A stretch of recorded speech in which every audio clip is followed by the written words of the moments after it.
Our world is rapidly changing.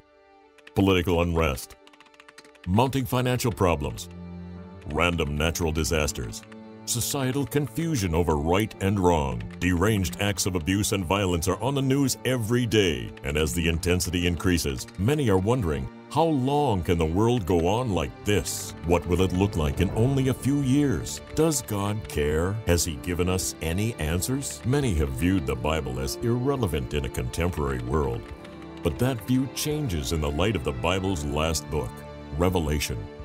This book, when its mysterious symbols are identified, becomes not only clear and understandable, but it becomes the most relevant explanation for our present and future. It provides answers for this life and the life to come. It gives evidence for us to trust the whole Bible, and it explains how to find hope and personal peace today. When you see how Revelation accurately predicted what is now history before it happened, it will inspire you with confidence that it is the only thing that can truly chart our future. Prophecies of hope. Find answers and hope in the midst of the storm.